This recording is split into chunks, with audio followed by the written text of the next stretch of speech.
मेरा नाम है नियाज़ अहमद। मेरे चैनल का नाम है नियाज़ अहमद 7575। आज का हमारा वीलॉग होगा बहुत ही एक कीमती और अहम चीज़ पर, जिसका नाम है नियाज़ बू, नास बू या तुलसी से कहा जाता है। इस पर हमारी आज की अपडेट होगी। बेसिक ये पौधा नहीं है, ये भी दरख्त में शामिल होता है।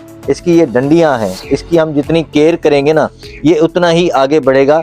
इसकी आज आप लोगों को मैं हर एंगल से तफसील बताऊंगा, ये किस किस काम आती है, किस काम के लिए इसको इस्तेमाल किया जाता है। हकीम हजरात इसको किस काम के लिए इस्तेमाल करते हैं, अदवियात में भी ये इस्तेमाल होती है। और अभी ये 12वां महीना चल रहा है सर्दियों का, लेकिन इसमें बेहतरीन ग्रोथ चल रही है और ये सर्दी और गर्मी के हिसाब से बड़ा पायदार पौधा है। दरख्त इसे कहा जा सकता है क्योंकि इसे गर्मी में भी ये तगड़ा पौधा है या तगड़ा दरख्त है, सर्दी में भी ये तगड़ा है।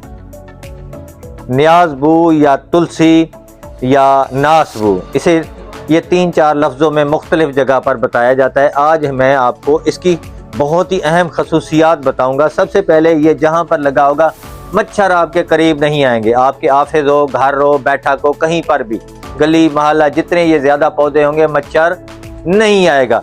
इसको तोड़कर आप अपने ऑफिस में साथ ले जाएं, आपको कोई फूल खरीदने की ज़रूरत नहीं है। आपका माइंड फ्रेश रहेगा, आप फ्रेशनेस के साथ सारा दिन निकाल सकते हैं।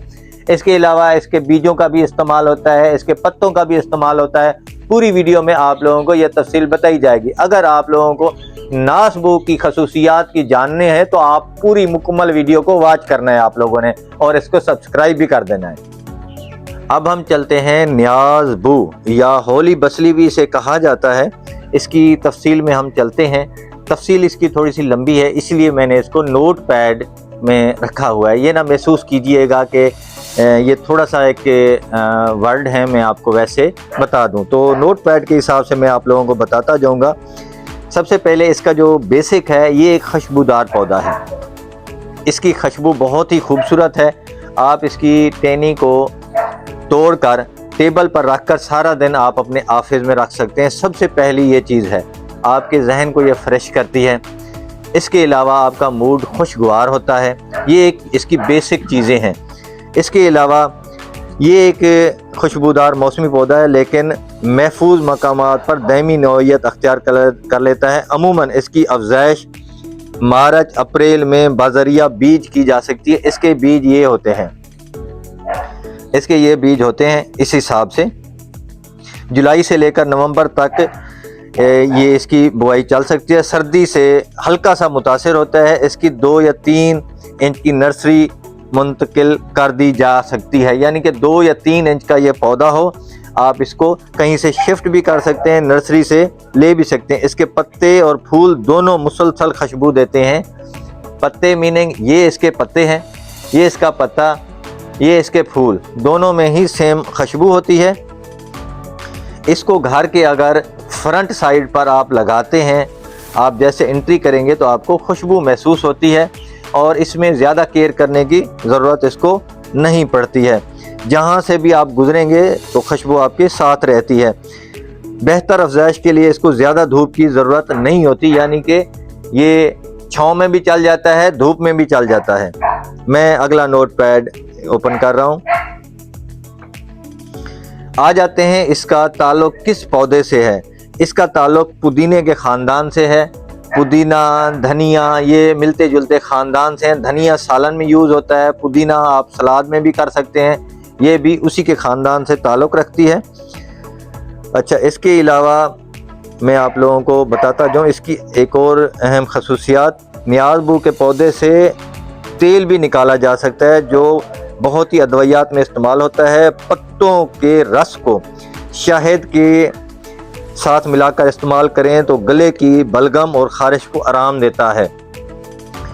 मैं आम लफ्ज़ों में आप लोगों को समझाऊंगा। इसके पत्ते हम तोड़ लेते हैं, इसको बारीक पीस लेते हैं, शहद में मिलाकर सर्दियों में चाटने से या मुंह में डालने से चमची से, तो आपके गले की ख़ारिश ख़त्म हो जाएगी। इसके फूल बदन को चुस्त रखने, जल्द को सुकून और पेशाब को तेज़ करने में मदद देते हैं। यानी कि आप इसके फूल चबा लेते हैं या पत्ते चबा लेते हैं तो आप पेशाब आवर भी हो जाएगा। ये आपका पेशाब जल्दी से बाहर आएगा, जो रुकावट होती है।